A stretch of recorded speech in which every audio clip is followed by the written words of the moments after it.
quick agenda. This is me. Welcome, introductions. You're going to hear from Assistant City Manager Dana Bergdorf in a minute. She's going to go over short-term rentals and give you a quick briefing about what some of the draft recommendations are. Then I'll come back. I'll go over speaker guidelines and logistics for this evening. Let all of you who have signed up to speak know what that's going to look like today so we can have a good, smooth meeting. And then you'll all have an opportunity to provide 2 minutes of comments. So let us know if you have any questions along the way. And with that, I'll hand it over to Dana to give a briefing on short-term rentals.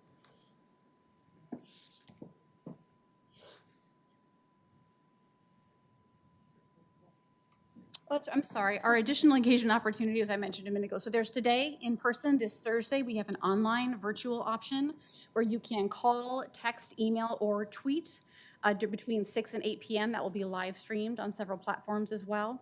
And in a non-meeting fashion, there are also several other ways to engage. If you go to the city's website, fortworthtexas.gov/STR, there's a questionnaire at the bottom where you can submit information there.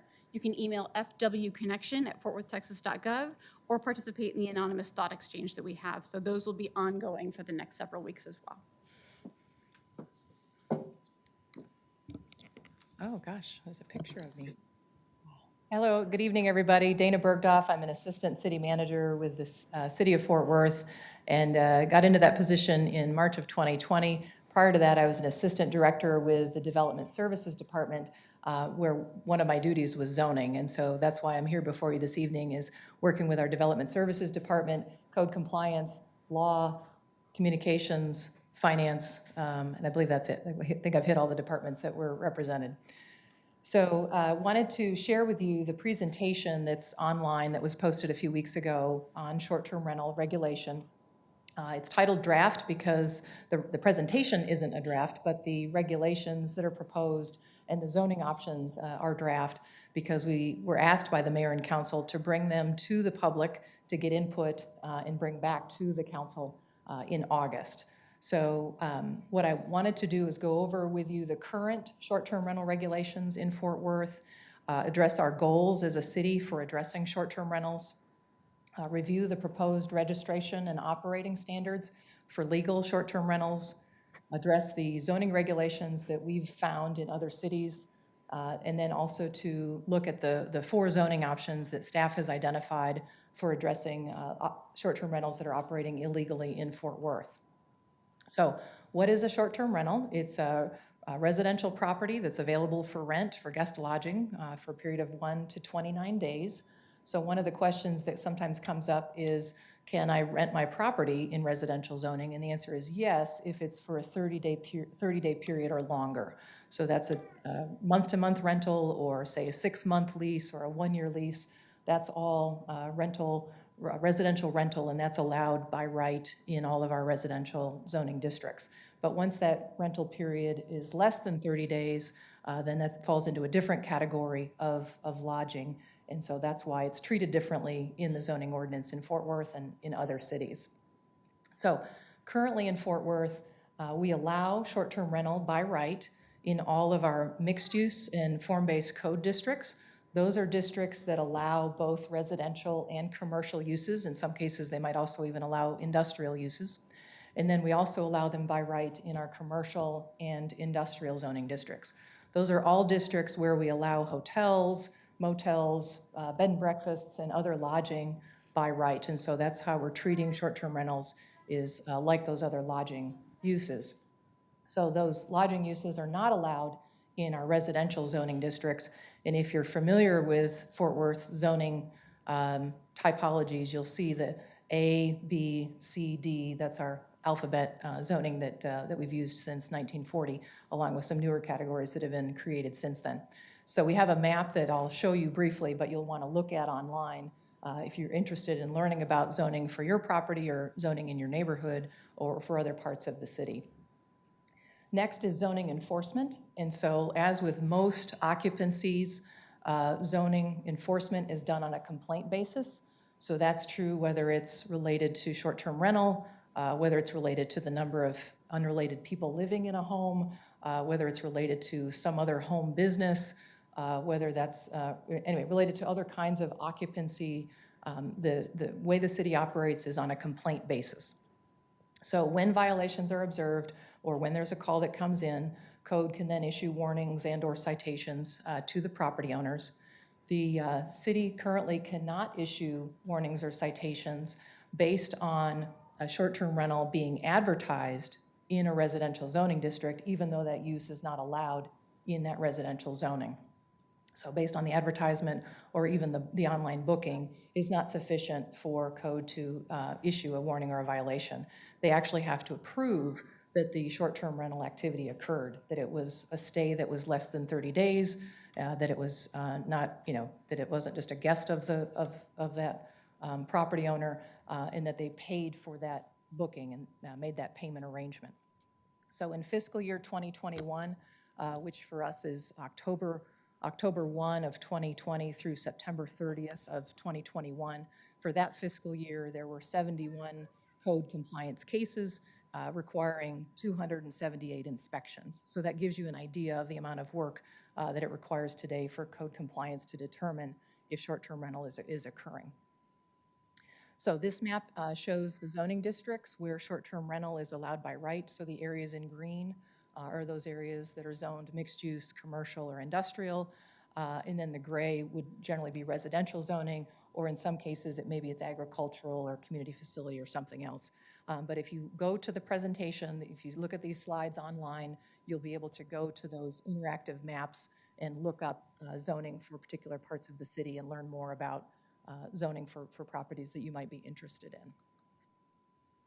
So also related to our current short-term regulations, separate from zoning, state and city ordinances require that short-term rental operators and property owners pay hotel occupancy tax, because again, under state law and city ordinance, it's a form of lodging. And so there are levies for hotel occupancy tax that the state levies and that the city levies. And the revenues that the city receives go into what's called the Culture and Tourism Fund. And so those dollars can only be used to promote tourism, convention, and hotel industries. We're not able to use hotel occupancy tax revenue to assist with monitoring or enforcement of short-term rental. With regard to the collection of hotel occupancy tax, currently, hotel occupancy tax is self-reported by property owners using the city's online reporting tool. It's a hotel app, and the short-term rentals report on a voluntary basis and are not monitored by our finance department. So that's an issue that we're looking to address. So here we've got goals for addressing short-term rentals. You'll see the first one is to preserve the residential quality of neighborhoods and protect from commercial lodging encroachment. Does that mean that no short-term rental activity could ever occur in a residential neighborhood? No.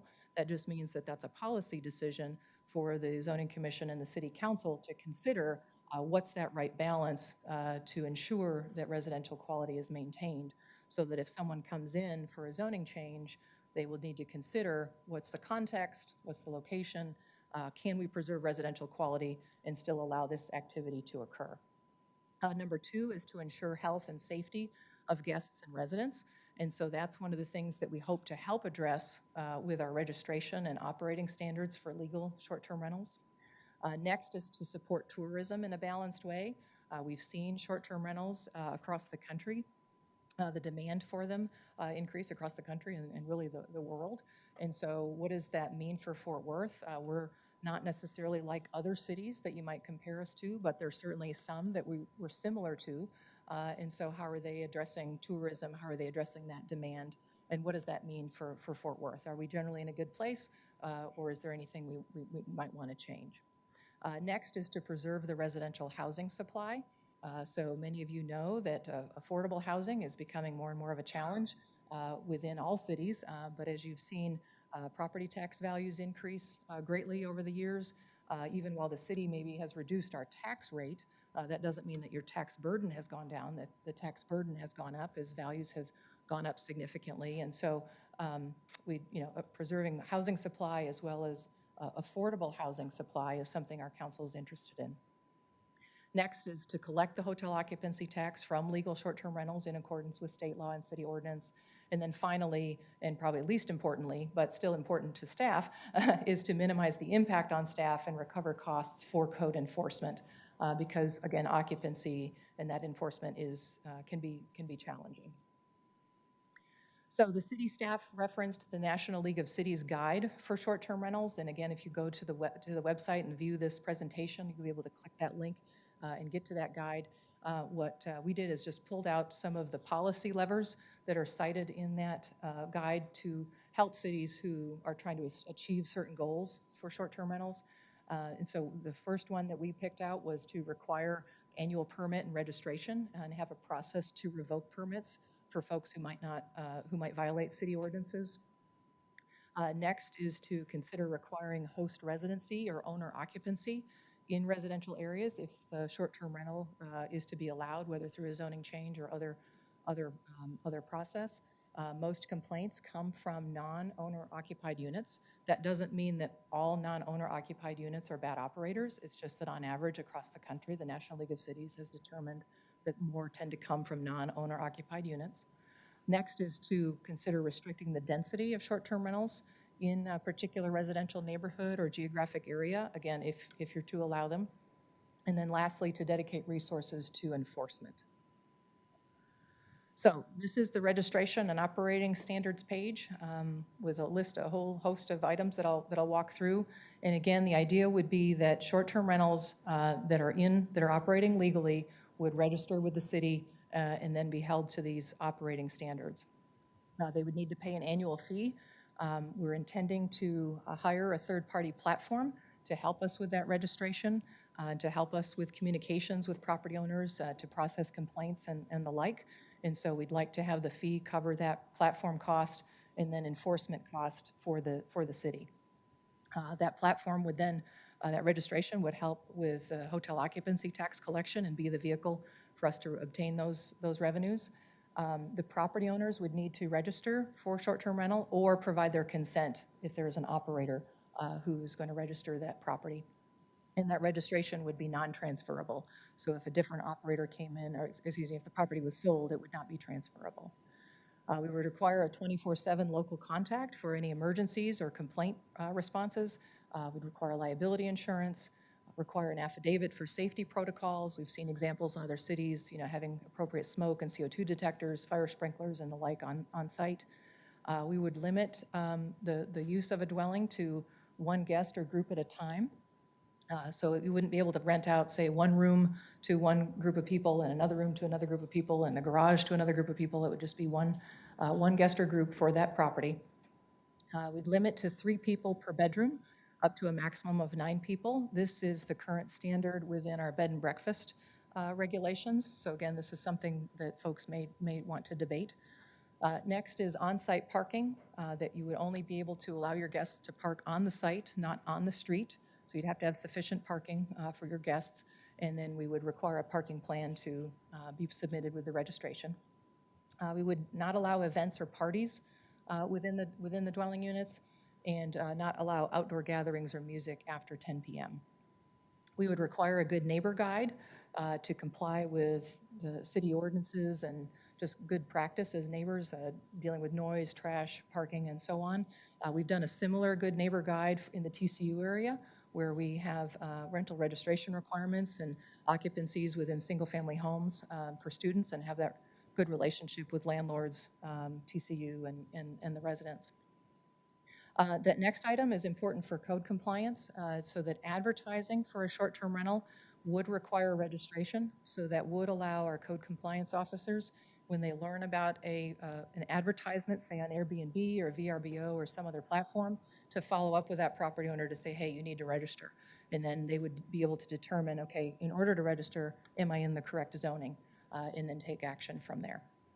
And then lastly, the registration could be placed on probation or potentially revoked based on violations of the short-term rental ordinance or certain egregious offenses of other ordinances. The other thing we'd like to do, and this is modeled off the city of Denver, is to require advertising platforms, again, Airbnb, VRBO, and others, to only allow advertising for short-term rentals in Fort Worth that are registered with the city of Fort Worth. And then lastly, we would require a certificate of occupancy, as we do for bed and breakfasts, when a short-term rental is not simply a primary residence, where the short-term rental use is occasional, but where the primary use is commercial lodging. And then again, we would apply those bed and breakfast building and fire code requirements. So now I'm going to switch from registration to zoning. The cities that we've reviewed, most of them differentiate a primary residence short-term rental or owner-occupied short-term rental from investor-owned short-term rentals. They tend to be more restrictive with investor-owned. And then related to that, most of them require a zoning change or a conditional use permit for an investor-owned short-term rental to operate in single-family districts. They tend to be more protective of their single-family zoning districts. And these are consistent with the National League of Cities guidance that I mentioned previously. So this may be a little hard to read for folks, but again, go online so you can get into some of the details. But we've got examples from cities in Texas, and then some examples from similarly sized cities outside of Texas. You'll see that first column is whether or not they differentiate between a primary residence or an investor-owned short-term rental, and again, many of them do. Next is whether they require a zoning change or a conditional use permit for investor-owned short-term rental in single family, or whether they allow by right, and again, most require some kind of zoning action. The next column is a few of them do limit density, perhaps to a percentage of a block or have a certain distance separation requirement. So a few of them have a density limitation. And then lastly, City of Arlington, which is a unique case because of the stadiums and arenas and other entertainment venues in Arlington. They've chosen to create a geographic zone where short-term rental is allowed around those entertainment destinations, and generally to not allow it in other parts of the city. The other thing I want to mention is Charlotte, North Carolina. Their ordinance is on hold due to a North Carolina State Supreme Court case regarding short-term rentals and property rights. And then lastly, the states of Arizona, Florida, and Indiana have preempted municipal authority to regulate short-term rentals through zoning or their land use standards. So with regard to the zoning options for addressing the short-term rentals that want to register, but if they're unable to do so because they're in residential zoning, we've identified 4 zoning options for City Council consideration, including retaining the current zoning ordinance for short-term rentals, so that would be option 1.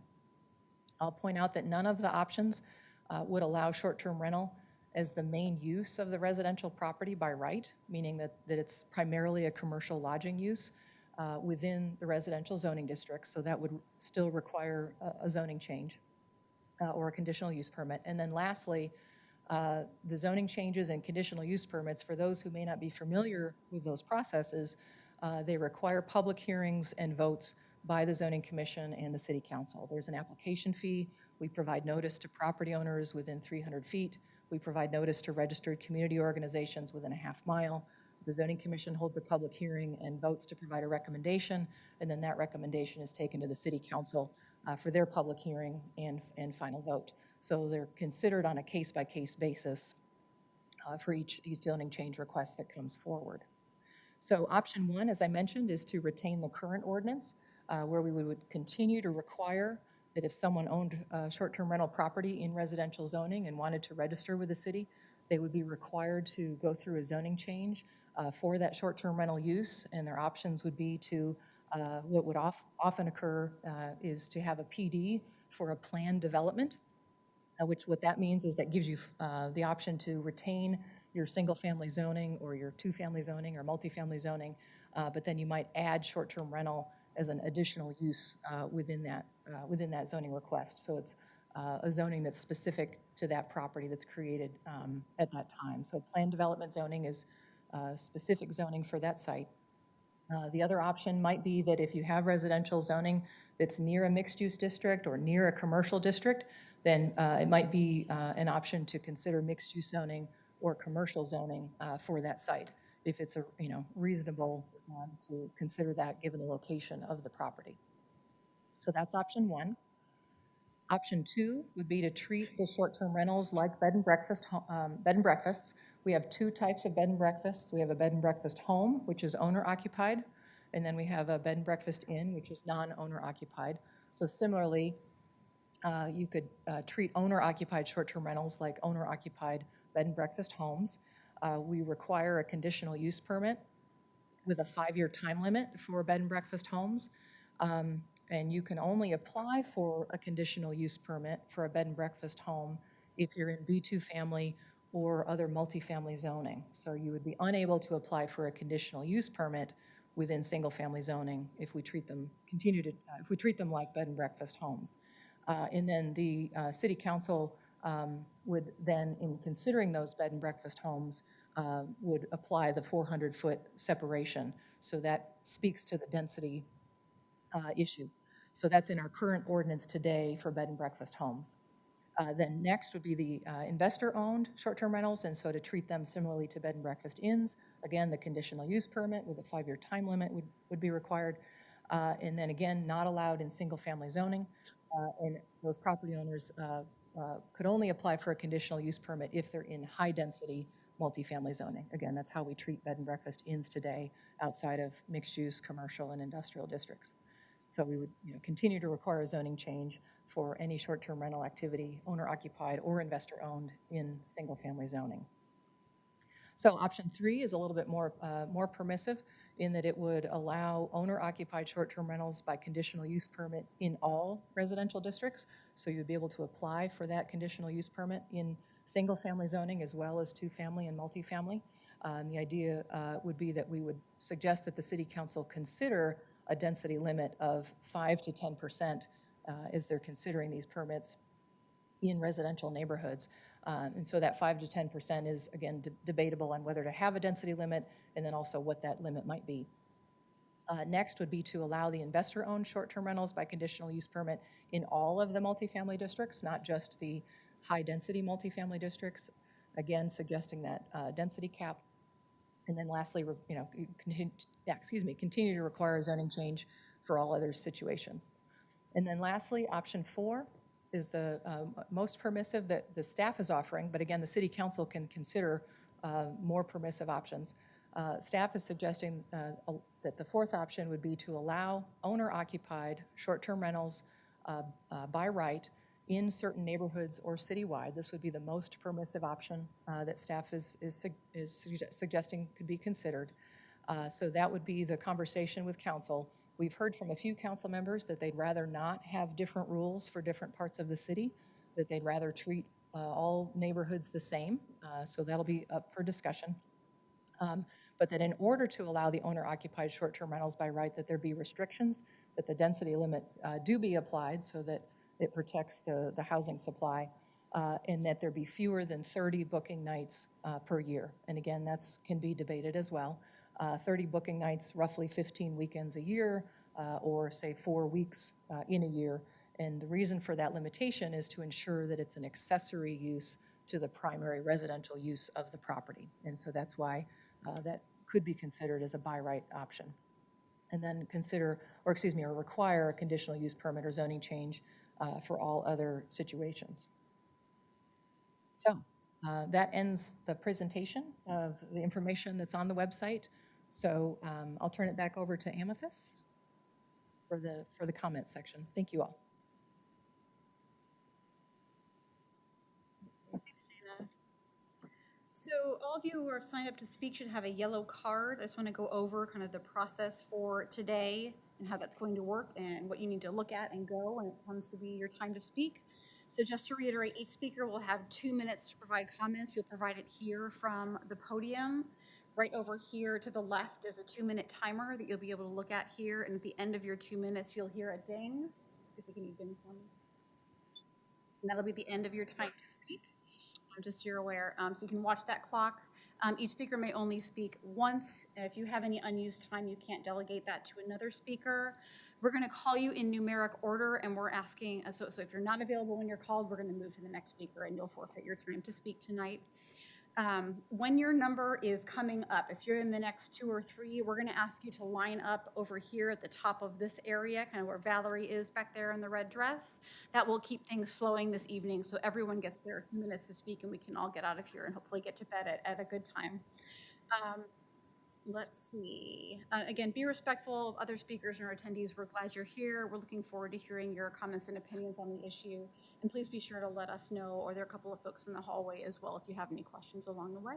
Okay, and with that, I'm going to head back, switch our presentation real quick. You'll also be able to see on all the monitors what number is speaking right now, so you can prepare yourself to know if you have time or if it's time to get in line. And with that, we'll keep going. So give us one. So the first three speakers, number 1, 2, and 3, and each one I'll call the number and your name as soon as I get back to the computer there as well.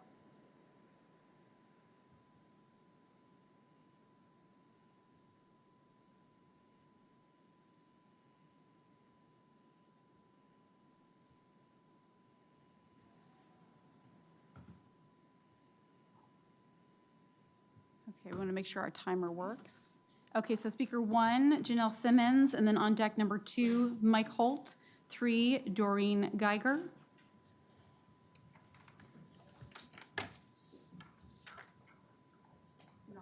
Okay, my name is Janelle Simonson, and we bought our house in District 7 in October of 2020. We bought a home in Fort Worth because our daughter lives here and so does our brother-in-law. We spend half our time here and we spend half our time in North Dakota. When we're not here, we rent out our home. We're a 5-star superhost with Airbnb, and we have not had one issue at our place. Mayor Parker recently posted, "I am proud to lead a city that empowers and supports new and existing businesses. Innovation, economic growth, and opportunity begin in Fort Worth."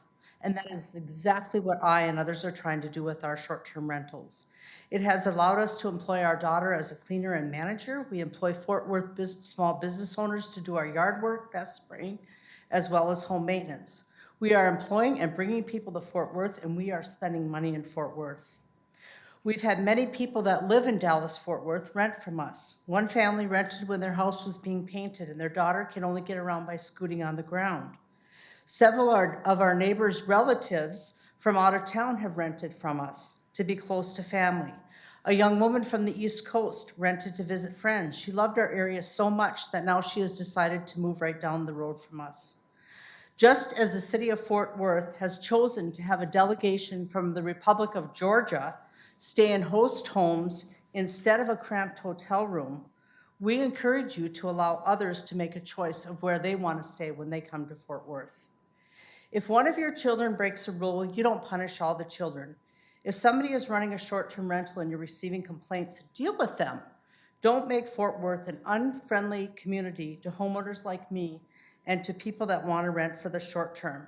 About 50% of the homes in my neighborhood are long-term rentals. They do not take care of their home as we do. I can tell you each short-term rental person is reviewed, and we ask that you consider other options for the short-term rental and don't lump us all into one basket. Thank you. Thank you. Speaker 2, Mike Holt.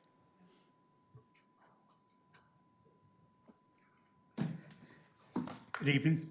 My name's Mike Holt. I live in Crestwood.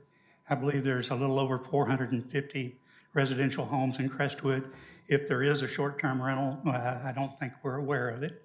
But Mary will tell you in just a little while the one time we did have one, and that was a nightmare.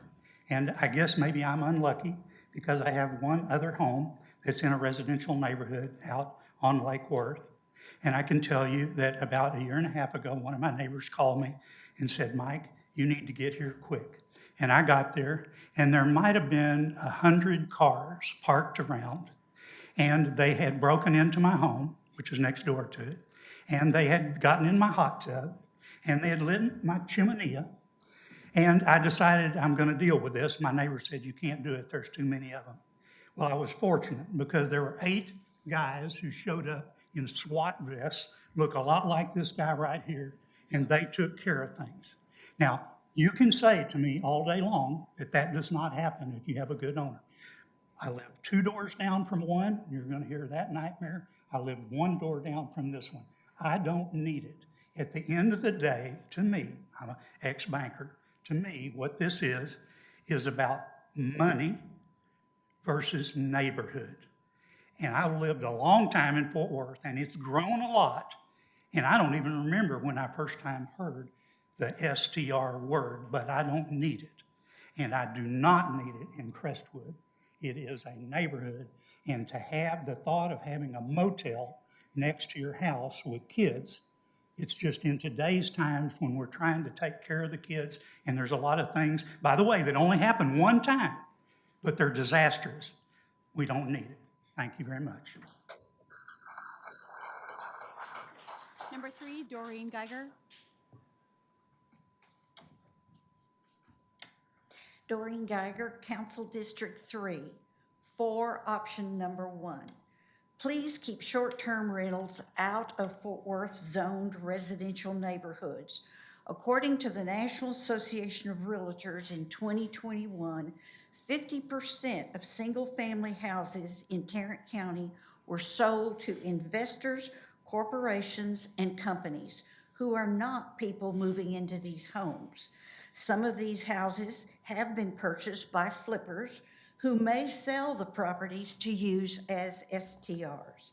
Platforms like Airbnb, Vrbo, etc. have taken over 100,000 homes out of the U.S. residential market. The housing crisis is one of the most pressing challenges of our time. The cost of renting or buying a home has far outpaced wage growth. It's making cities unaffordable for the people who make them thrive. Short-term rentals serve the needs of investors and speculators rather than Fort Worth residents wanting to buy or rent a house long-term in the community where they live, work, and study. A city can change quickly. Look at Austin, Texas.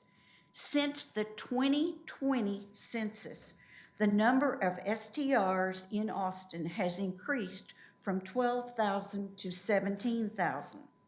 If STRs are made legal in zoned residential neighborhoods, the floodgates will open.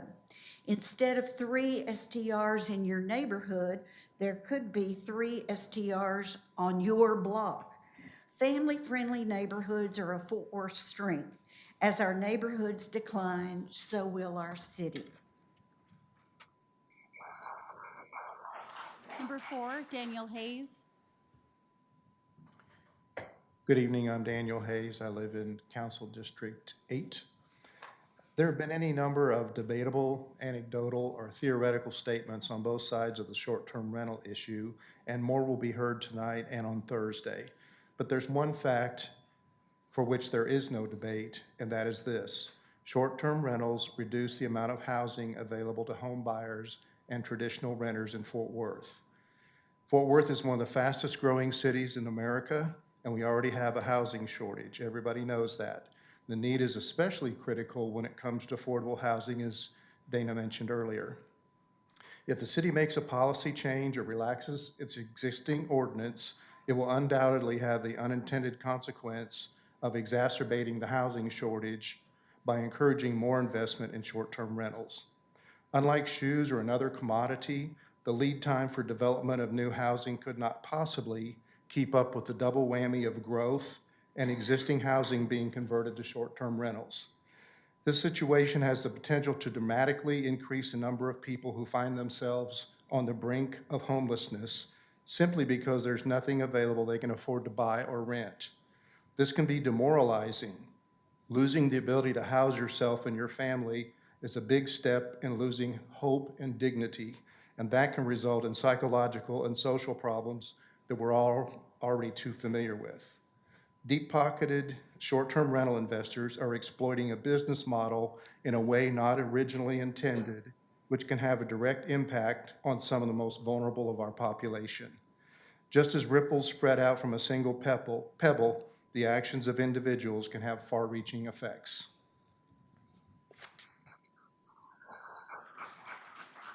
Number 5, Alicia Gonzalez.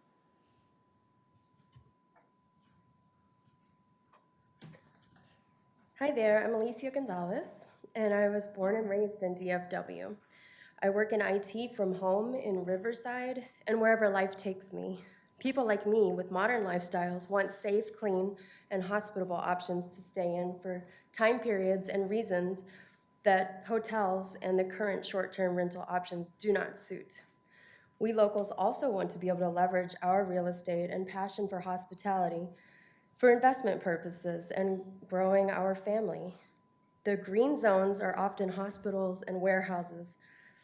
Those districts are uninhabitable for STRs.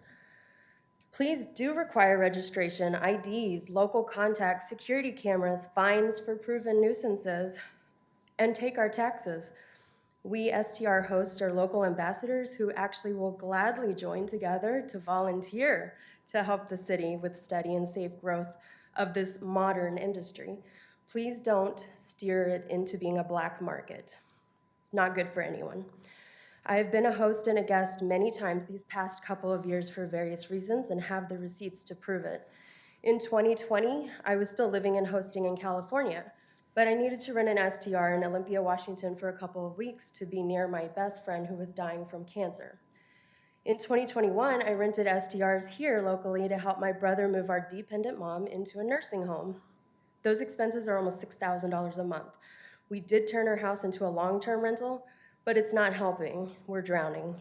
We would like to invest in and self-run an STR with our small family LLC to help offset more of her costs and set up college funds for my 2 nephews. I'm currently a host here in Fort Worth, and I'm proud I'm a good one. Stephanie, a nurse from Ukraine, stayed with me here locally 2.5 weeks under my roof in late spring in advance of her husband and kids to start her new job and prep for the move into their new home. She spent most of her time in my backyard reading peacefully. Thank you. Thank you. Number 6, Tony Perez. Good evening, everybody. I'm Tony Perez, District 2, soon to be District 7. I am here to talk about supporting no change to our current zoning restrictions on short-term rentals. I come to you with a unique perspective from being a city resident for 13 years, a city volunteer in 3 different areas, my Chisholm Ridge HOA board. Been a board member for 9 out of the last 10 years. I'm also vice president of the North Fort Worth Alliance and a realtor with over 27 years experience in the industry. All right, an article from the Economic Policy Institute on January 30th of 2019 supports my question for tonight. Do short-term rentals bring any actual value to communities? The article mentions absentee owners that don't face the cost of noise or stress on neighborhoods' infrastructure, such as parking, traffic, maintenance. Absentee owners have less incentive to make sure renters are respectful of neighbors and there's not an excess number of people occupying their properties. Circumstances are likely to be worse when renters are short-term because STR renters have little incentive to improve conditions. Because profit can be seductive, some Airbnb hosts have been found to even be long-term renters in a property, but subletting the property to short-term travelers, which may actually shield property owners from the reality of what's going on. Imagine. Neighbors end up bearing the costs. In cities where short-term STRs are allowed to be widespread, hundreds of thousands of complaints are received. If externalities rise to the point of degrading desirability in neighborhoods, that can lead to reduced rents and home values. And our law enforcement professionals will tell you how that affects crime. My professional experience as a realtor tells me long-term renters alone can be a handful for code enforcement departments, but the current handful of short-term rentals, by comparison to what people want, is proving to be an overwhelming challenge for code enforcement and the city. So in my own neighborhood, we had an unauthorized illegal Airbnb about 2 years ago that resulted in a shooting. There was a house party, and apparently some people didn't like not being invited. And we were just lucky nobody passed away on that one. Let's keep it the way it is. Thank you. Number 7, Pastor Michael Moore. My name is Pastor Michael Moore, and I live in District 5, which is known as Historic Stop 6. I'm here tonight to remind the city that in 1920, the city was awarded $35 million to give toward the Historic Stop 6 for a choice community. A community that had been deprived and people were basically afraid to live in Stop 6 because of one place that was a community nuisance. The community now is a thriving community. Families are moving back in the community. And the community that I grew up in is the community that I'm attempting to help that community to become again. That community needs to be based on families and not on rentals, not rentals where people are renting every night. In my community, I'm not close to an entertainment district, so the properties in my community are going to be used for party houses. Well, we have a gun problem in this country. And in my community, sometimes there are shots being fired. When I call 911, sometimes on the weekend, you get a recorder. And the recorder says that the police is gonna call you back. Well, in an emergency, who can wait for the police to call you back? So the ordinance needs to protect neighbors and communities and property values and the safety of its citizens. And so I'm encouraging this city to remember that you were awarded $35 million for the revitalizing of a choice community, which is historic Stop 6. Thank you very much. Number 8, Milton Thornton.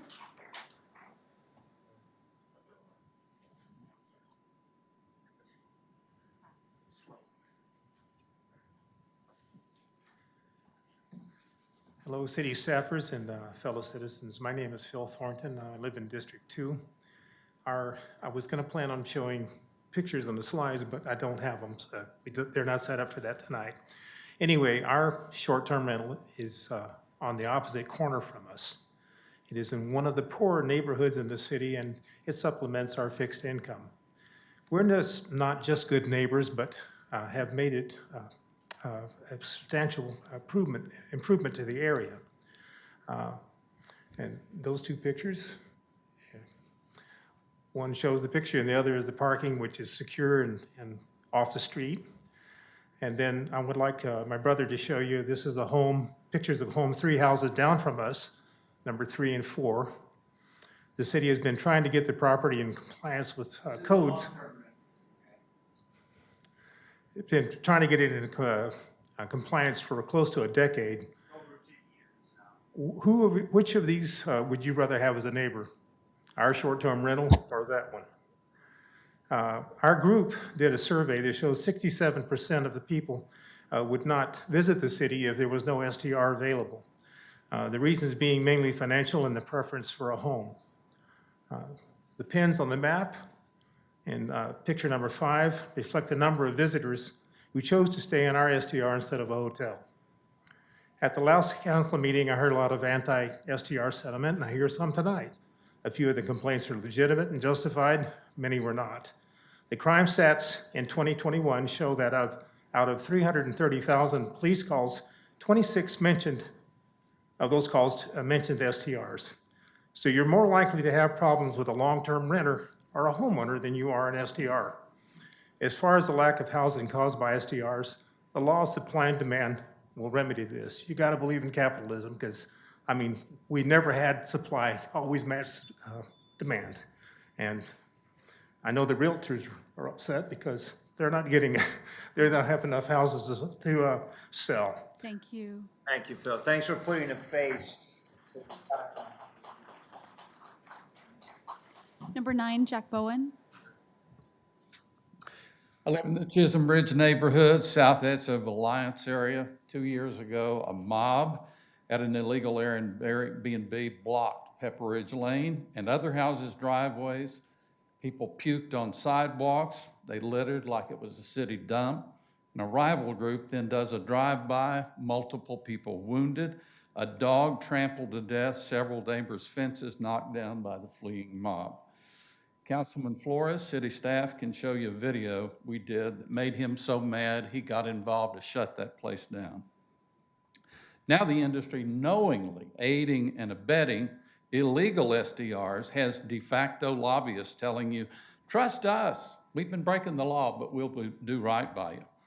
As for collecting revenue from registered STRs, code compliance gives warnings first so people can then comply without ever being fined. So my register, save money. Wait to see if you ever get turned in.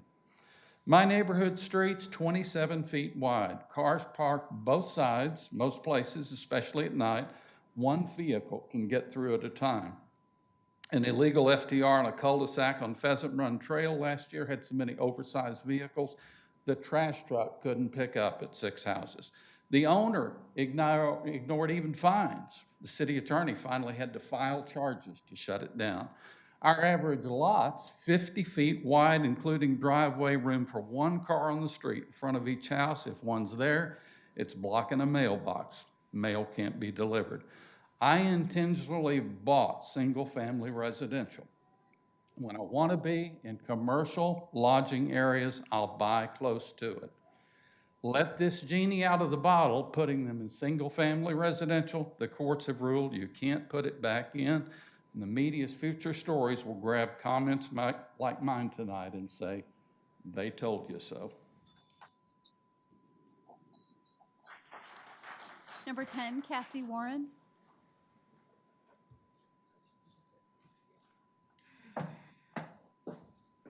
Hi, y'all. My name is Cassie Warren, and I'm in support of short-term rentals. I am a proud entrepreneur. I'm proud because my kids know that I'm a hard worker, and I work really hard for what we own. And I have so much pride in ownership. And it is very sad to me that right now, people are shining a very bad light on entrepreneurs, investors, LLCs, and corporations, because these are just individuals. And yes, these individuals can have bad traits and they can have good traits. But you know what? The bad ones, they won't do well, and their businesses will get shut down. And the good ones will do well. But at least give them a chance. And if they have a good product and it's needed, we'll all enjoy that product. And this leads me to STRs. We all agree, both sides, that they are needed in Fort Worth. What we disagree on is where they should be located. And my proposition is this, that none of us, even City Council, will be able to answer that question properly, because where they're needed is always going to change. It's going to change with the needs of the city. So what I ask is that when the city staff is considering a new ordinance, they do not limit where STRs are located.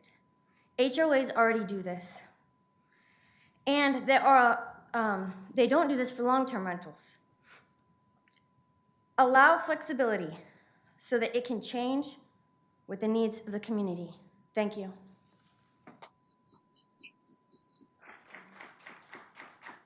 Number 11, Donald Crosby.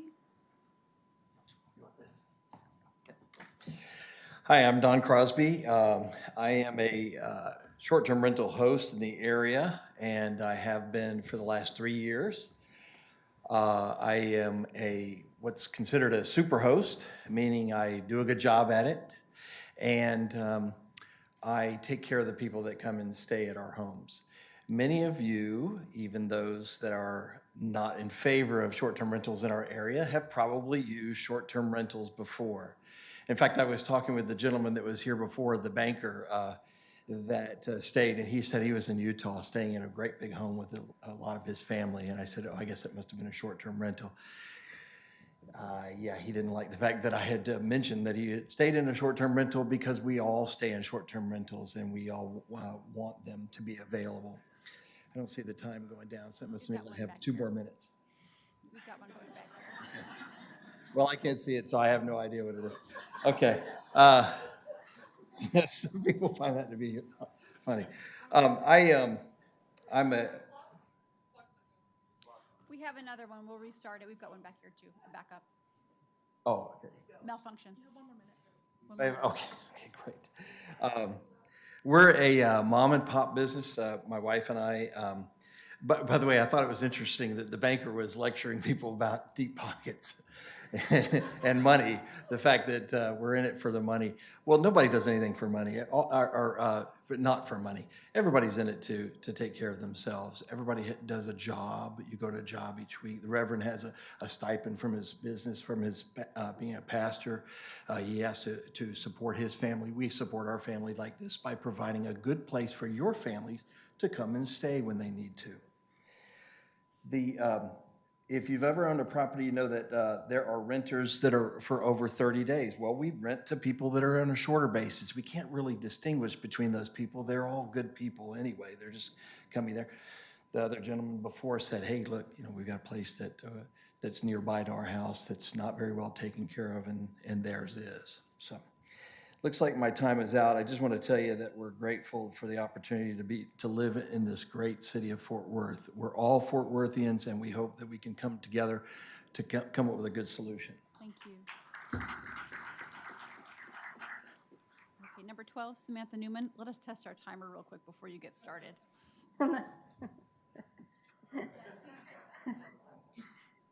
So we have one back here. We'll give you a ding at 30 seconds. So you have 30 seconds left and another one when you're finished. Thank you. My name is Samantha Newman. I purchased my home on the east side of Fort Worth in 2009. The following October, ABC News reported that there was a 1 in 10 chance that I'd be the victim of a violent crime because I was living in the 15th most dangerous zip code in the United States. I'm proud to say that we're no longer even ranking on those lists.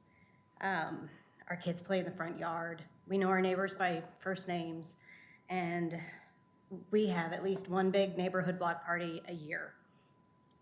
Northeastern University researchers recently reported that there was an uptick in violent crimes in Boston neighborhoods populated by STRs, and they attributed that increase to the loss of community standards. We worked hard to build our community standards in Fort Worth, and I don't want to lose that to short-term rentals. Thank you. Thank you. Number 13, Katrina Perez Tietz.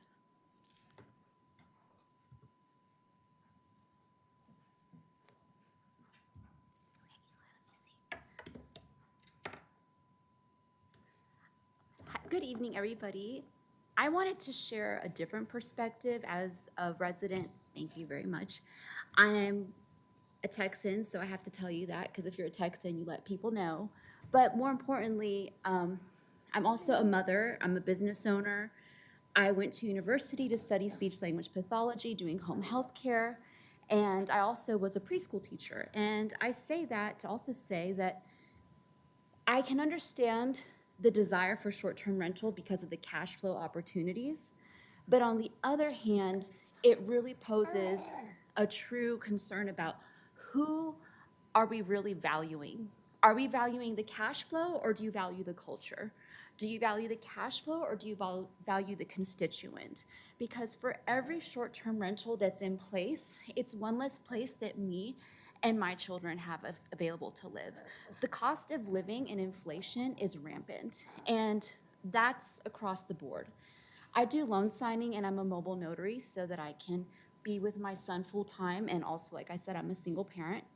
And I see the rates going up dramatically, and I really wonder if foreclosures are going to be sweeping in within a year, and what's going to happen when investors swoop in on these properties. Are they going to make them short-term rentals, or are they going to provide long-term rental opportunities for women like myself that have children? We start businesses. I'm an educator. I'm a mother. I'm a voter. I'm here. And I feel that short-term rentals really miss that gap for people like myself that are a one-income household, that are believers in capitalism, but also, more importantly, believers in community. And I hope that the rules that we implement create a balance for that. Thank you. Thank you. Number 14, Thomas Torlacassi.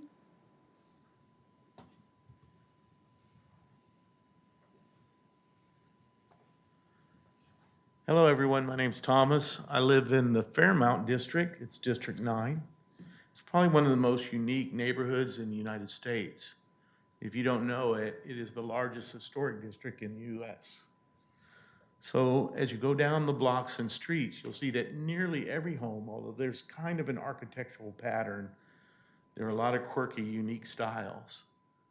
But I want to share with you my block and also make a point. We have 4 options that the staff wants us to discuss or consider tonight. All 4 of those options include STRs. Nobody has a choice to eliminate all the STRs. Our concerns in our neighborhood, and I don't speak for every Fairmount resident, is the function of density and affordable housing availability.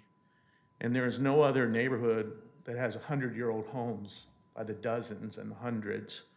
And so we have older neighbors who can't afford to repair their home because their taxes are so high. We have emerging young couples, first-time home buyers, who are blessed with medical district jobs, and they can afford the ever-increasing mortgage rates. The toughest thing for us to consider is density.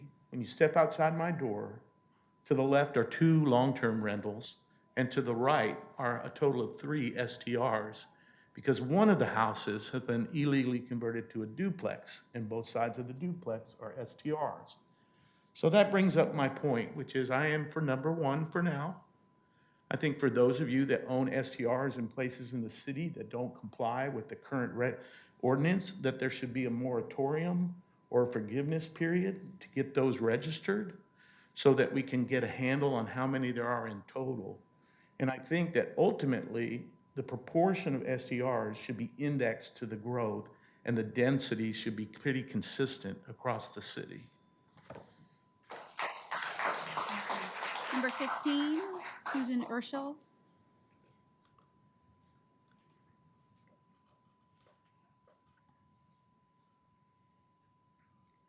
Hi, I live in District 7.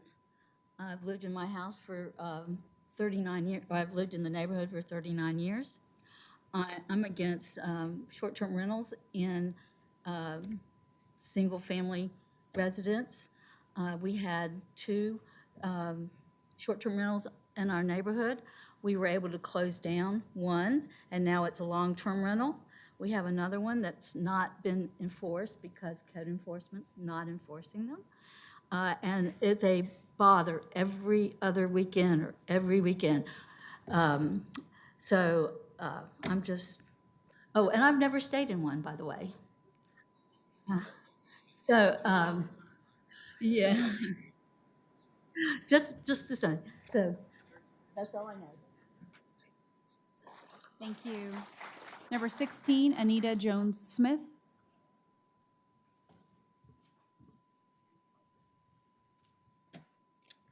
Hello, everyone. My name is Anita Jones-Smith. I am a proud Fort Worthian. I grew up on the south side of Fort Worth in the Rolling Hills community. I've attended inner city schools, public here right in Fort Worth, graduated from O.D. Wyatt High School that afforded me opportunities for a great college education. I'm also a proud daughter of Fort Worthian parents, a Texas Wesleyan graduate, a Fort Worth ISD educator, retiree, and one of the founding actresses of Jubilee Theater. Short-term rentals in Fort Worth not only serve the purposes of vacationers, but a large percentage of traveling business professionals. In 2020, due to the pandemic, I was laid off from work. With one income and hiring freezes, we were forced to come up with an action plan. Well, that Fort Worth retiree educator came up with a small business idea that would host the increased traveling medical and corporate professionals here in Fort Worth. We partner with private homeowners through our agreement to transfer their properties into fully furnished, equipped dwellings, perfect for professionals and their families. Since 2020, our small business has grown, and through our partnerships, it has provided us with resources to build generational wealth. So you will continue to hear that we are large investment corporations, that we host party houses, that we do not take care of our neighborhoods, that we do not invest in our communities. Well, I would like to tell you that I could do that anywhere else, but I decided to do that in my hometown. So, for the STR regulations and zoning that you are opposing for residential homes, it does not speak to significantly impacted owner-occupied homeowners or small owner business minorities as myself. I hope the city of Fort Worth votes for an STR zoning ordinance that is economically forward-thinking and that we can be a model for other cities to follow. Because being a host is not a quick get-rich scheme. It takes hard work, dedication, and hospitality at its finest. Number 17, Cindy Bowling.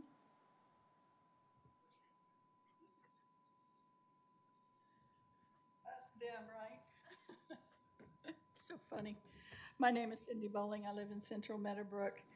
I understand there's at least 1,700 illegal STRs operating in Fort Worth right now.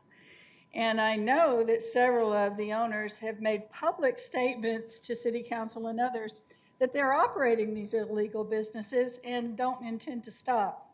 That baffles me.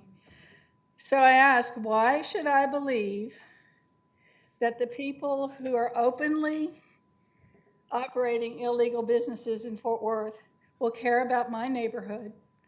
And why should I believe that any tweaks to an ordinance will be abided by these people? Because they don't care, they're operating illegal already. So why should they do any tweaks? And lastly, I say the city of Fort Worth needs to find a way to fix the 1,700 illegal properties before they expand legal zoning for short-term rentals. They need to come up with a solution to the problem now before opening up the door to more problems. That's what I say.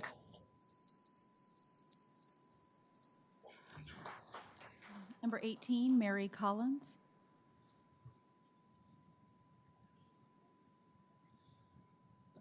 Hello, I'm Mary Collins. I'm from Fort Worth. I live in District 7, down the street from the banker, and I've never stayed in a short-term rental.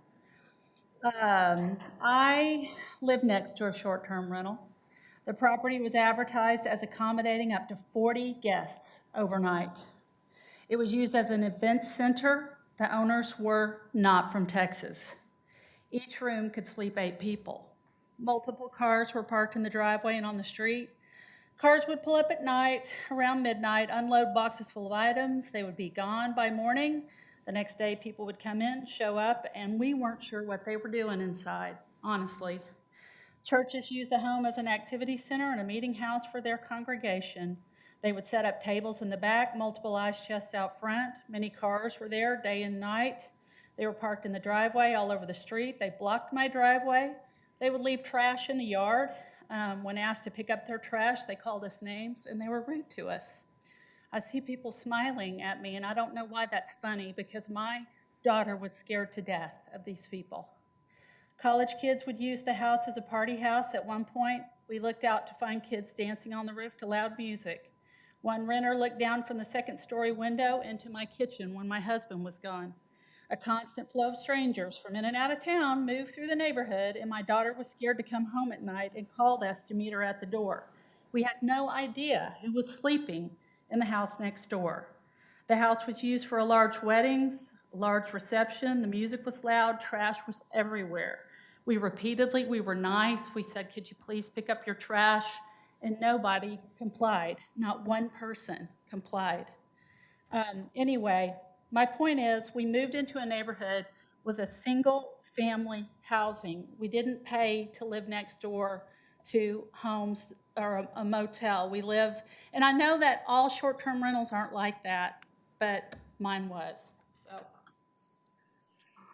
Number 19, Judy Taylor.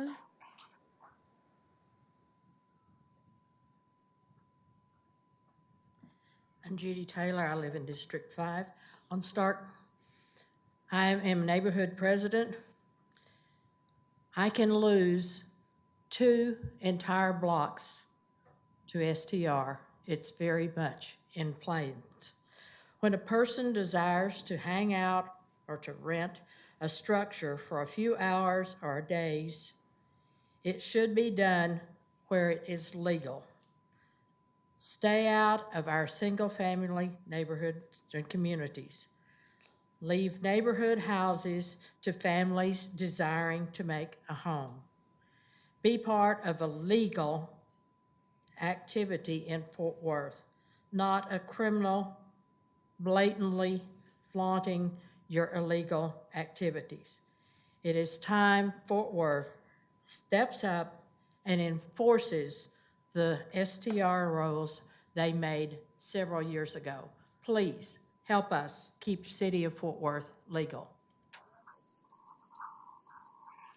Number 20, Daniela Judge.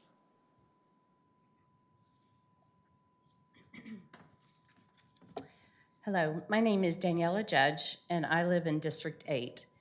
I am speaking on behalf of myself and my mother, Katie Sherrod, who owns the property where she lives at 1870 Eaterville Road.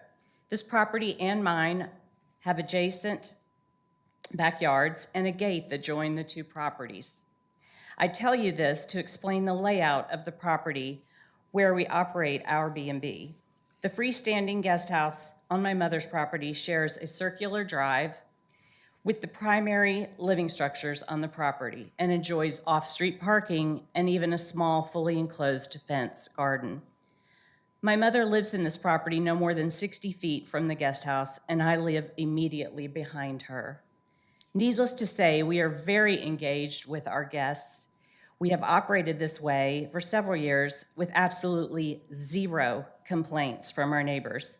And in fact, our occasional problem that we have had recently is a result of resident neighbors illegally setting off fireworks, drag racing down our street, or shooting guns off nearby. We live there, we shop there, we go to church there, and we engage with our neighbors in a healthy way. We feel strongly that we be allowed to continue to operate this Airbnb in the same quiet, respectful, and hospitable way that we have for these past few years. We believe the solution to the concerns with short-term rentals is to simply require hosts live on site or begin by applying guidelines based on actual complaints to specific properties. To uniformly apply seemingly punitive measures seems inappropriate, unfair, and extreme. Thank you. Number 21, Libby Willis.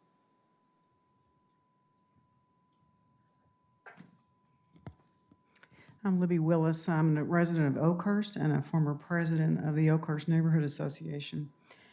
Short-term rentals should not be allowed in any of the city's residential neighborhoods for three main reasons.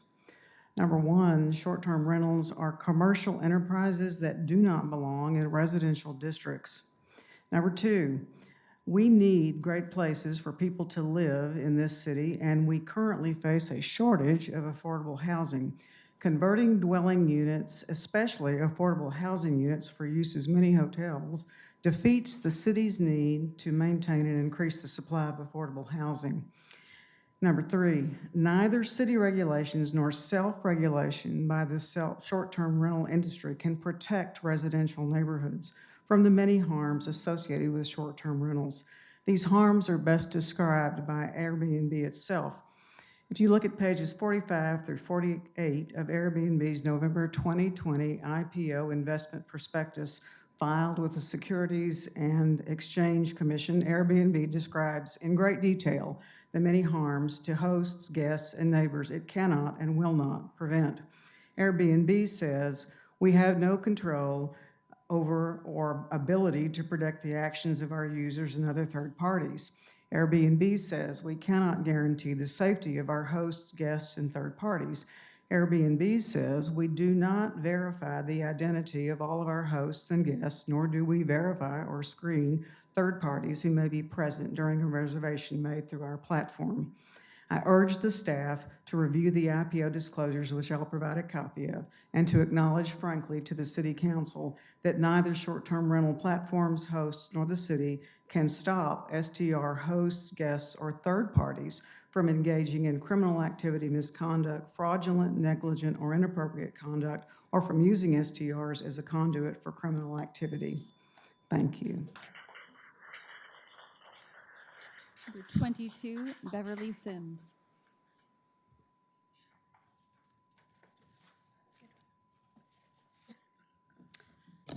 My name is Beverly Sims. My husband and I have lived at 6935 Craig Street in Hanley for 50 years this last 4th of July. We have enjoyed the peace and quiet of an established older neighborhood. However, this all changed this last January. Because of the STR across the street and the two adjacent to our property, my stomach starts churning every Friday night. How many? Who are they? What are they doing in our neighborhood? We're not close to any stadium or any kind of activity for families and people to go out and ride rides and things like that. Here they are. We don't know what they're doing.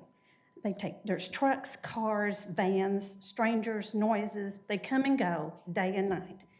Recently, 7 cars pulled in for the weekend. If you can't imagine, that stopped up our street. Earlier, a big stock car, truck came in, and we had to pass one car at a time. That's how it is. These people are not vetted, and the owners tell them to say that they are renters, they are relatives or friends if code happens to show up. What other business tells their customers to lie about the product? I believe everyone here understands that STRs put strain on the city's code and police departments due to the increased crime and code violations.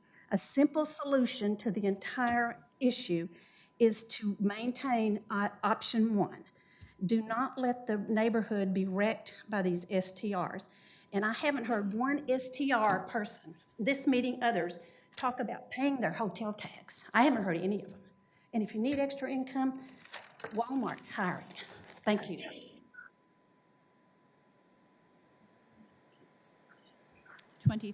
Barbara Meese. Yeah, my name is Barbara Meese, and I've lived in Fort Worth for a long time. I've owned my property for 42 years, and I'm a 73-year-old widow.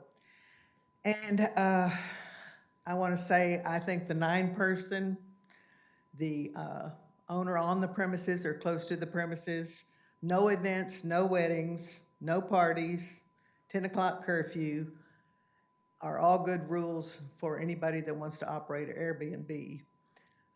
I think that each property should be looked at on an individual basis. My property is, my house is in the middle of 3.258 acres. And there's plenty of parking. There's, well, the house is a money pit, but it's a historic home. People love to stay there.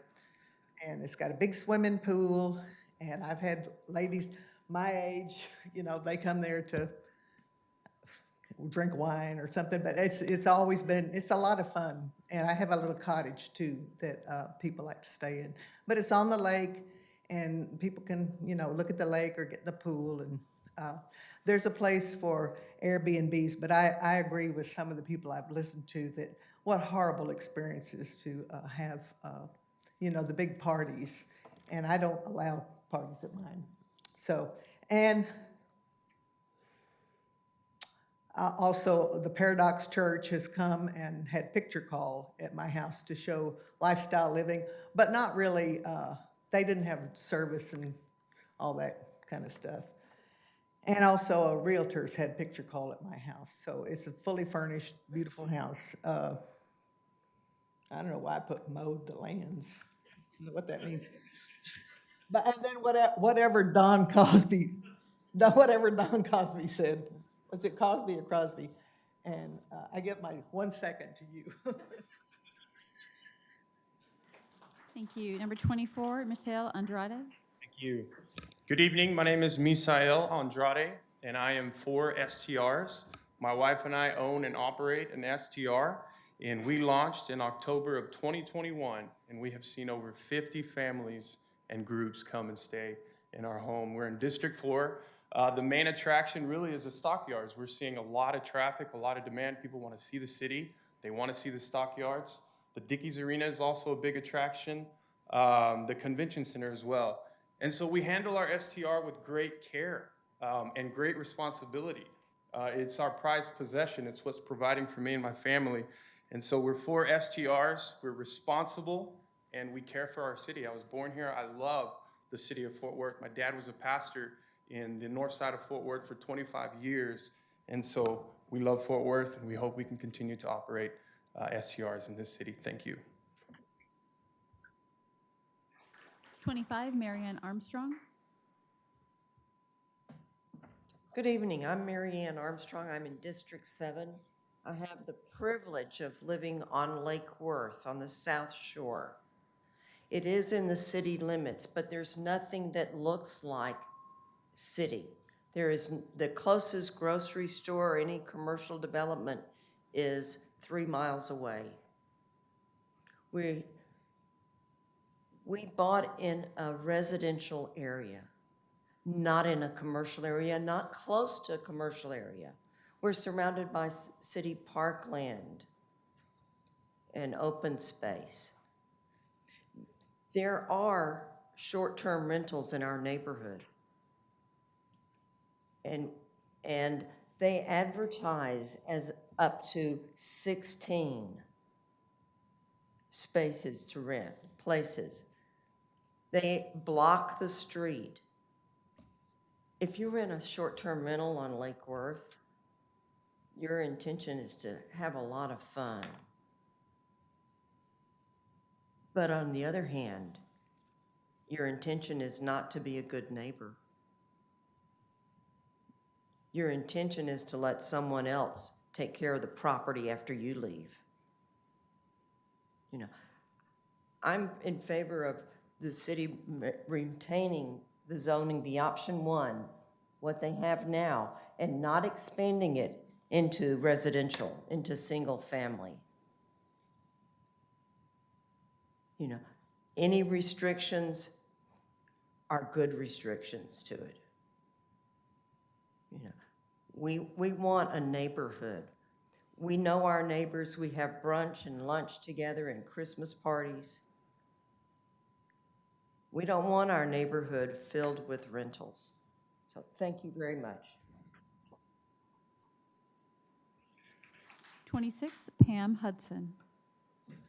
I'm Pam Hudson. I own my home. I live in District 4 with my husband and my children. When they're home with us, they're very active. I do not currently own any rental property in Fort Worth. However, I've stayed in at least 30 STRs across the country. I support STRs in any zone with appropriate regulations. And why is that? For one, the Texas Constitution protects my rights to use my primary residence as an STR. Article 16, Section 51, size of homestead and uses, quote, provided that the homestead in a city, town, or village shall be used for the purposes of a home, or as both an urban home and a place to exercise a calling or business of the homestead claimant. Provided also that any temporary renting of the homestead shall not change the character of the same.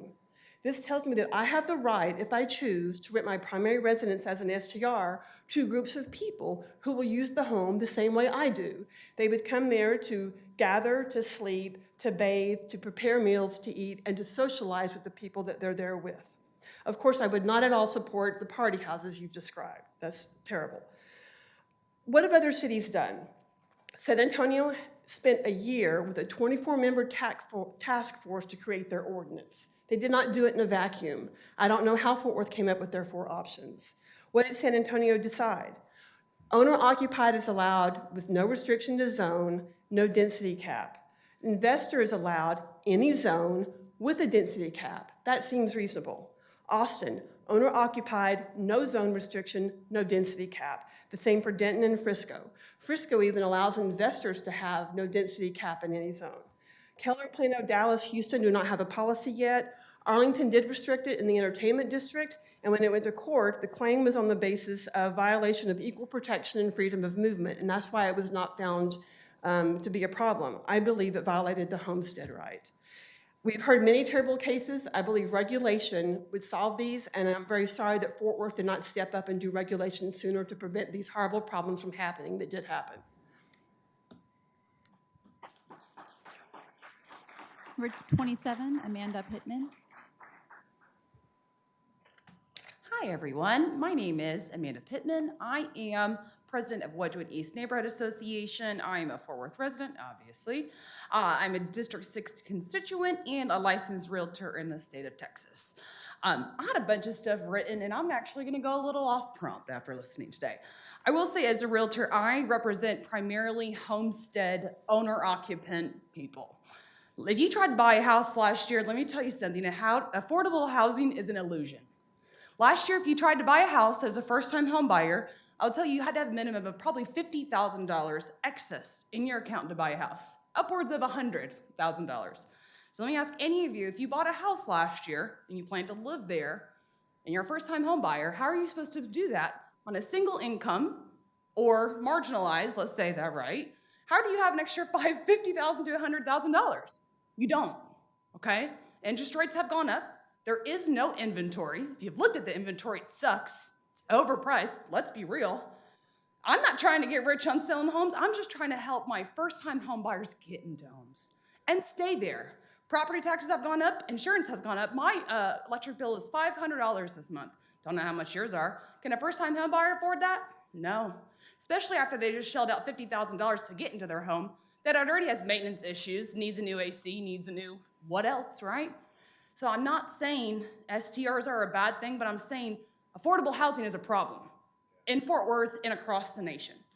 I am for option one because, in my opinion, affordable housing is a bigger issue, period. I care about my single mom that could not buy a home last year because the property that she lost out on, several of them ended up on Airbnb. Now, that's just the reality. My military buyers who relocated who were not able to buy a home, I have people trying to help buyers are not able to get in homes. That's what matters to me. I'm for option one. Thank you. Number 28, Louisa Masters. Louisa Masters, South Hills South, Fort Worth. I'm the appointed representative speaking on behalf of South Hills South Neighborhood Association, and our entire association do not wish to see STRs in residential neighborhoods, particularly ours. We are option one. The city constantly sends our association information about the desperate need for affordable housing and for housing which is affordable. Our inventory in both these categories shrinks each day. It is ludicrous for the city to cry about this on one hand, while the other hand is considering allowing our inventory to be sucked up by corporations such as STRs. Either we protect the usable inventory we have of housing which is affordable, or you allow it to be sold down the river. But you can't have it both ways. We are option one. Drugs, parties, rape, prostitution, human trafficking, murders, the mass shooting in Pittsburgh recently, artificially inflated property values, higher taxes, less school enrollment, all of these happen with STRs. We are option one. Communities are about residents, not vacationers.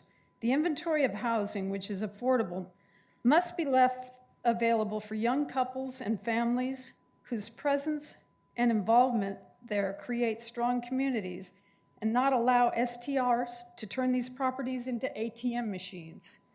We're South Hills South Neighborhood Association, and once again, we're option one. Thank you.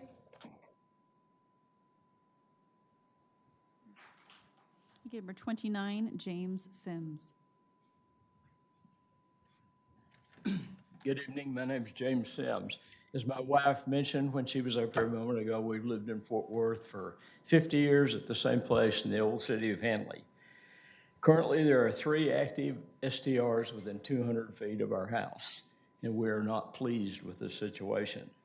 I therefore come before you this evening to express my opposition to any change in the current STR ordinance. Commercial enterprises such as STRs have absolutely no place in any single-family residential neighborhood. Please keep and enforce the current STR ordinance forbidding STRs in these locations. Thank you. 30, Philip Coomer. 30, Philip Coomer. 31, Rosemary Galdiano.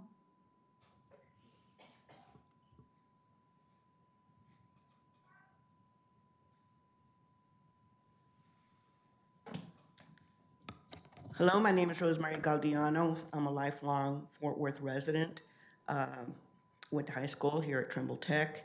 I currently live in zip code 76110 in District 9.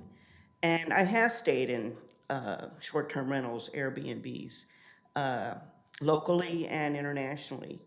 And I can tell you that I have had not very good experiences with them.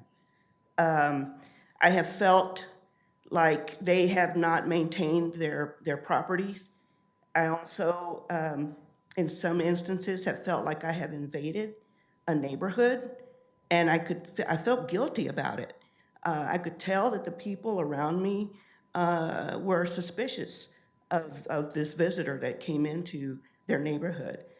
So I'm against STRs, and I really implore the city staff and our council to keep the integrity of our residents, of our community, of our neighborhoods.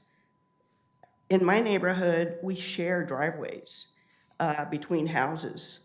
And so having an STR 2 or 3 on my block would be devastating to the density and the quality of my block and my neighborhood. It's a walkable neighborhood, but having STRs or whatever you're calling them, Airbnbs, it would really wreck the quality of life that I currently enjoy in my neighborhood. I know that in my mother's neighborhood where I grew up, same thing. She is getting inundated with investors to come in and take over their small homes and purchase them. My mother couldn't afford to purchase another home after selling to an investor. She has the luxury of living, urban living, close to the city. And, sorry, was that my time? Yes. Oh, thank you. Thank you. Number 32, Christine Boyd. My name's Christine Boyd. I live in District 9 in Historic Ryan Place. I moved there because it was a residential area, and that's where I want to live. I didn't want to live in a hotel situation.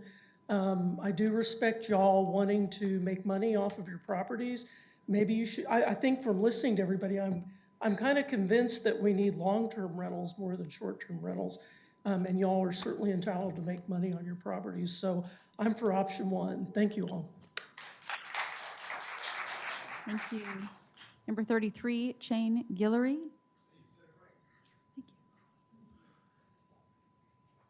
I'm speaking off my phone. I speak kind of fast. I'm going to try to go slow. Some smart Greek philosopher once said, change is the only constant in life. And one of our smarter presidents once said, the only thing we have to fear is fear itself. But today, I think those two things are what seem to surround this topic of STRs. Some want the change while others fear it. I myself once had some of the same fears that maybe the members that don't support STRs have.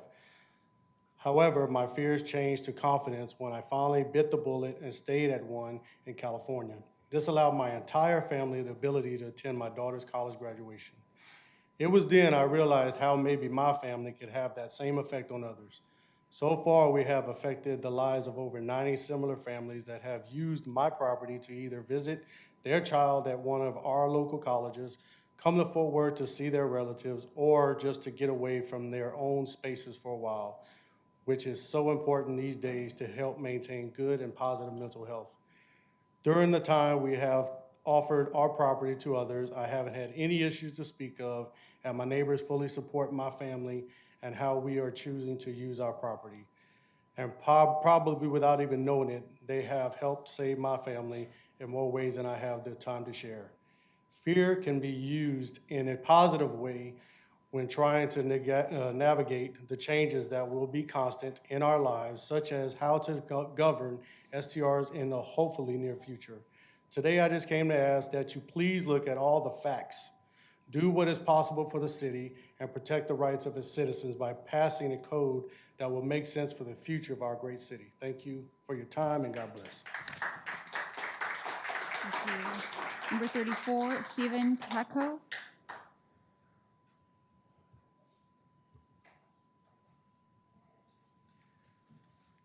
Hi there, my name is Stephen Chaco. I'm a Fort Worth son. My dad graduated from Bright Divinity.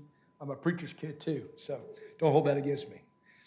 I am wanting to make a very clear statement to city staff. Any short-term rental that is outside of the ordinance is in direct violation of the Fair Housing Act. Direct violation of the Fair Housing Act.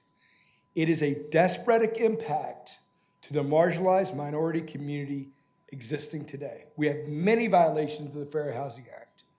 And going into the future, I will hopefully give a couple lessons about that in the future. But today, I want to make a very clear statement. The desperate impact is being affected by any violators outside of the short-term rental ordinance. You are directly affecting the marginalized and minority communities. City staff needs to be aware of that.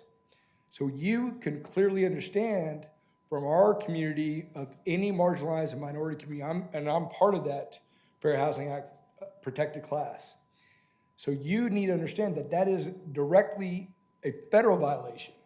And under that federal violation, if there's any advertisement that is existing, that is outside of the ordinance, there is your law enforcement can go out and do it. You say you can't do that without having you can't do the advertisement. Yes, you can, because they're violating the Fair Housing Act. Thank you. Number 35, Tina Hampton.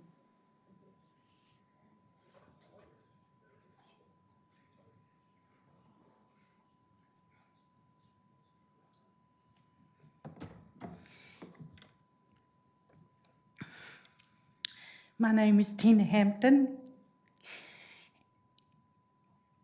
and I just want to ask, where is the trust that homeowners should have with the city of Fort Worth when the mayor and the city council don't honor and enforce the laws against STRs that are in place now?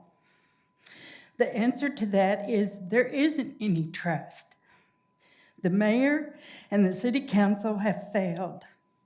They remain isolated from citizens who follow the law and instead allow forums like this one to take place.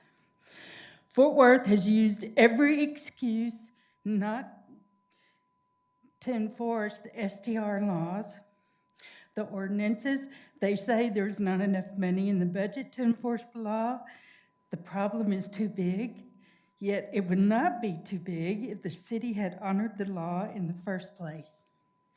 The honest homeowners get disrespected and shortchanged, yet are forced to live with hotels within our residential neighborhood. The honest homeowners trusted the city to include them as we pay extremely high property taxes so that the mayor and the city council can fail us but protect lawbreakers. I ask, why should we trust the mayor or the city council who says you will enforce anything to protect honest homeowners? Prove it. Prove that you respect the honest homeowner and shut down the STRs in residential neighborhoods. I also find it extremely ironic that the people who own and operate these STRs, they come up here and they describe their honest business, how hardworking they are, and yet they're breaking the law.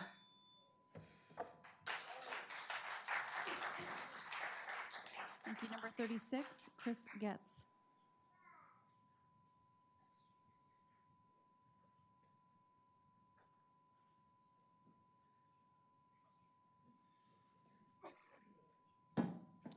Well, good evening. I think it's just pretty cool that we all get to come together and talk about each side. One thing I want to talk about tonight is if I was God and in control of this deal, there wouldn't be STRs, period. And that's why we need to take one and go back to zero. And you need to impress that upon your city council people who really aren't listening, but I think they'll listen if you tell them you're not going to vote for them. But the bottom line of it is, I'm an entrepreneur also. I employ the people that are entrepreneurs. But if entrepreneurship in this city brings down the property value, you'll have residents that people can't afford because the neighborhoods will go right to the bottom. Because I've seen some of these places. I've seen what y'all are talking about, and it's not good. Some people in here are right, like the Sherrods. I think they've got probably a nice place. But I think it's probably in the minority. So I would just like to employ the people, think about what they're doing, think about what it's going to do to the city. This is one of the finest cities in the world, the finest city, and it's been that way for a long time. Don't let it escape us because of greed. Don't let us escape us because of stupidity. Let us do what we need to do, okay? So I think you need to call your city council people, call the mayor. Come see the mayor. I'm sure she'd love to see you. But, oh boy, but the bottom line of it is get involved, get your neighbors involved. If y'all don't want them, you can cure this. It's real easy to cure. I've seen it done. The city of Fort Worth will respond. You got to have the group to it. Thank you so much. 37, Michael Johnston.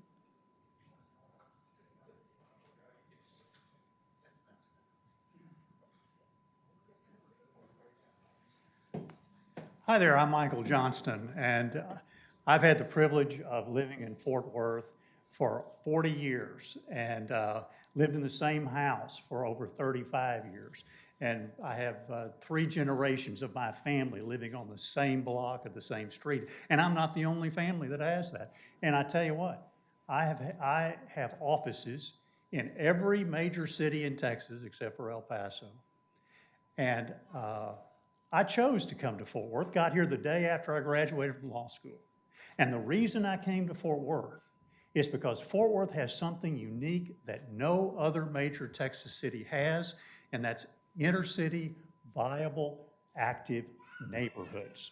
That's what makes Fort Worth different. That's what makes Fort Worth unique. There's great things about all different types of cities. There are great things about Houston. I was in Houston this last week and went down to a neighborhood that I knew that my grandfather lived in. That neighborhood is about the same distance from downtown as my neighborhood is. But you know something? Its property values are 0. In fact, the house had been burned down by virtue of an arsonist. Now, I want to tell you something. When you come to Fort Worth and a real estate agent says, listen, Fort Worth is unique because it has viable inner-city neighborhoods, but then they have to say, but there's a possibility that a party house can be right next door to you. Are you going to really want to come to Fort Worth as opposed to Aledo or South some other place? I hope not, but that's the way it is. And some of our realtor friends have told us that. So, again, I urge you, the City Council, hopefully they'll view these tapes and that they will not change the STR ordinance. Thank you so much. 38, Marcia Wright. Hello, my name is Marcia Wright. I've lived in Fort Worth all my life. I represent, I shouldn't say I represent, all these people that are sitting over here are all people who are part of an organization called United Neighborhoods of Fort Worth. We are from the east side, we are from the west side, we are from the north side, and we are from the south side. All of that you heard today, I was going to talk and give a speech, but I'm not, because these people have told you exactly what they think better than I can. And that is that we are for option number 1. We are not for option number 2, which allows bed and breakfast in B and C zoning, which would be opening the doors for more STRs in B and C in the residential area. So we are for option 1, and I want to thank everybody who's come tonight. We appreciate it. Thank you for your time. 39, Paul Carpo.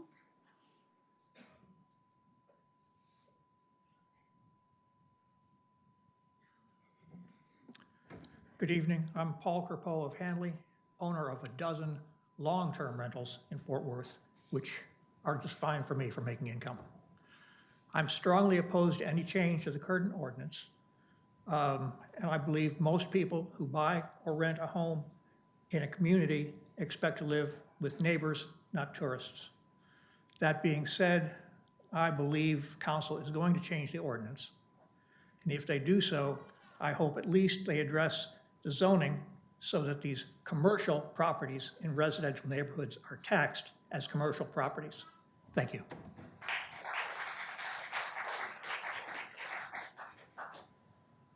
Thank you. Good evening. My name is Lauren Brady, and I'm the president of the Fort Worth Short-Term Rental Alliance, which is represented over here. Tonight, I'm speaking specifically to city staff and hopefully to city council. You're hearing many opinions tonight from people who are both for and against STRs, but what you're not hearing are the hundreds of thousands of residents in Fort Worth who just don't care.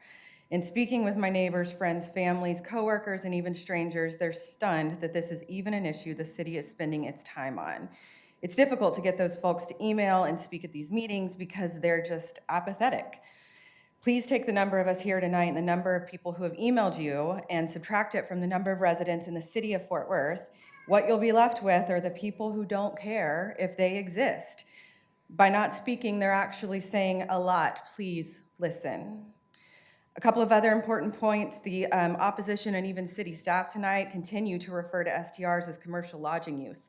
The Supreme Court of Texas has ruled that STR use is residential in nature. The length of time someone sleeps in a home does not change the nature of said property. Ms. Bergdorf has already mentioned that other cities have paused their ordinance decisions based on Supreme Court cases in those states. Texas has already defined STR use as residential. Please keep this in mind as you move forward, creating an ordinance that will impact thousands of Fort Worth homeowners and hundreds of thousands of visitors who bring economic development to the city. And I'll quickly, somebody said that no one with STRs has mentioned taxes. I've been trying to pay my HOT tax since February and the city won't let me. Thank you. 41, Noble Reed.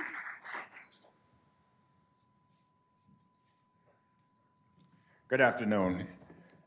I'm here because I'm not for the short-term rental at all.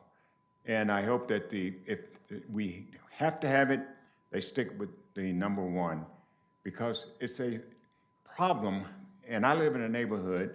In fact, the house I live in, I grew up in it, actually. And I could probably sell it to someone to rent it out. And I care not to do this. The problem, we have one in the neighborhood that's operating, and I'm sure it's illegal, but it's owned by someone from out of state. And I think that if any way, and going forward, if they do anything with these, it should be required that the individual lives here in Fort Worth, Texas. And ideally would be like the lady a while ago that has the property adjacent to her mother's and so forth, because those people are going to guarantee that that property and the people there are going to behave and act in a manner which is acceptable to that neighborhood. Now, in fact, the one I knocked on the door, the one today that they have in there, but like I said, the problem is they don't care about that property. The people that own it lives in Washington, Washington State, and it is strictly a cash cow to them. They have no concern about my neighborhood. They could care less. People come and go. I don't know who they are. I don't know what's going on. Like a lady said a while ago, what they're doing in there. I don't know. You know, if you see a kid or something, you don't know, does that kid belong with them? You don't know any of this. Therefore, I think that we need to restrict it to the best of our ability, and that require the individuals that have them be residents of Fort Worth, Texas, because they have skin in the game. They care. Thank you. Number 42, Austin Minor. Thanks for the opportunity to speak tonight. So there have been a lot of stories on both sides, a lot of anecdotes, and I think ultimately, you know, that's what we're going to get from either side, whether you're pro or you know, against this issue. And I've heard a lot of stories from people who are against STRs, and they sound terrible, very frustrating. I don't blame you. And one of the consistent themes I keep hearing, though, is that those STRs were shut down, which I think is completely appropriate, and that definitely should have happened. I am for STRs in the city. I'm for regulating them, but I think that they should be allowed. I think that times change, things grow, they evolve, and as a city in Fort Worth, we're diverse. We allow people in. We've got a booming, you know, cultural district. We've got tons going on, and people want to come here, whether it's for medical care, which we've got a great medical district. They come here for concerts and things at Dickey's Arena and other opportunities, for funerals, you know, for relatives and visiting family and whatnot. My wife and I and our 5 kids, we've lived in 4 different homes in Fort Worth. We've been here for 14 years. We've actually lived next to an STR as well as 2 different long-term renters. One of the long-term renters was phenomenal. One was hellish, very similar to some of the STR stories I've heard before. They're here tonight. And then the STR, we actually never even really saw people or heard from them, totally quiet. So I just think a lot of it depends on, you know, your lived experience, and I think that ultimately, if we have good regulations in place, and hopefully City Council can come up with some of those, that, you know, we could come to a solution that really works well for everyone.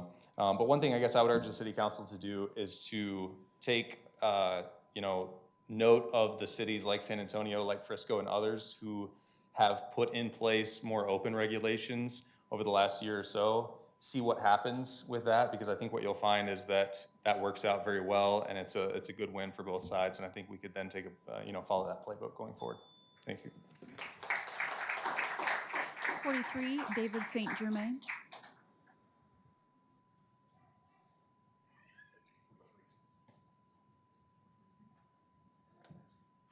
David St. Germain. Okay. 44, Clifford Prophet. Good evening, everyone. My name is Clifford Prophet. I'm past president of the Carter Riverside Neighborhood Association 3 terms and 2 different times. They liked me so much they brought me back. The situation is, over the past few years, I've had the pleasure of actually operating 3 different STRs in different locations, including in Ohio, Tennessee, and here in Texas. The first time I did that, I was looking at my competitors in the area, found a property nearby, went and checked out, found out the information that the young couple who had purchased the property was financially strapped because it was their first time home purchase. They were looking at ways to be able to afford the home that they wanted to bring their family up, but they were using the STR for the vacant bedrooms that they weren't using. They were leveraging their purchasing power. Now, they were good, wonderful competitors of mine for about 10 months. Then they stopped in and talked with them. Guess what? Their family's starting. So they removed their property because they then had acquired enough assets to be able to manage their debt and to move forward. As far as affordable housing aspect, this is a way to leverage people in on STRs. And I've also traveled and stayed in STRs, not only nationally, but internationally. And I can tell you the situation is, I've had some wonderful host experience where I had an experience that you couldn't get at a tourism office. But actually being with the people who lived there, it was a good experience. I've also had some bad experiences, which were investor-owned absentee. It's not the situation of STRs, it's how it's applied. Now, I know a lot of people have talked about the fact that we need to shut these criminal operators down that are not registered. The problem is we have a lot of, I apologize, my time is up. If you want more information, I'll be able to work with you.